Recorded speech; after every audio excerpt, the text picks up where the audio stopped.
Hi అండి, నేను silk thread తోని ఇలా సారీ అనేది కుచ్చులు వేసుకుంటున్నాను. దానికోసం అని సిల్క్ థ్రెడ్ తీసుకొని ఇలా మనం బుక్కు ఒక 30-20 లైన్స్ ఇలా చుట్టుకోండి. ఇలా ఉంటుందండి సిల్క్ థ్రెడ్. మనము బ్యాంగిల్స్ చేసుకుంటాం కదా ఈ థ్రెడ్, సిల్క్ థ్రెడ్ తోని. అలానే ఆరెంజ్, పింక్ తీసుకున్నాను, ఇంకొకటి గోల్డ్ కూడా తీసుకున్నాను ముడి వేయడానికి.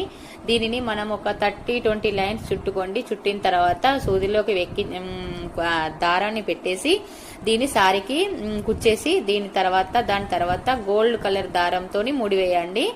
ముడి వేస్తే చాలా బాగా ఉంటుంది. ఇప్పుడు ఇది మనము సమానంగా చూసుకొని మిగతా ఎక్స్ట్రా అంతా కట్ చేసేసుకోవాలి. అలా ఒకటి తర్వాత ఒకటి కుట్టుకోండి. ఇలా నాకు సారీ వచ్చేసి బార్డర్ వచ్చేసి పింక్, సారీ అంతా ఆరెంజ్. నేను 2 కలర్స్ థ్రెడ్ దారాలతో కుచ్చులు అనేది చేసేసాను. చాలా బాగుంది. చూసిన వాళ్ళందరూ చాలా బాగుంది అన్నారు. నాకు కూడా చాలా బాగా వచ్చింది. పళ్ళు స్టైలే మారిపోయింది. లుక్ వచ్చేసి చాలా బాగుంది.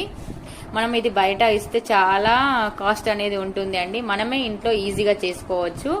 ఇలా చాలా బాగుంది చూడండి. మీకు నచ్చిందా? మీకు నచ్చినట్టయితే వీడియో అనేది లైక్ చేయండి. ఎలా వచ్చిందో కామెంట్ సెక్షన్ లో కామెంట్ చేయండి. బాయ్. మరి థ్యాంక్ యూ ఫర్ వాచింగ్. మరొక మంచి వీడియోలో మళ్ళీ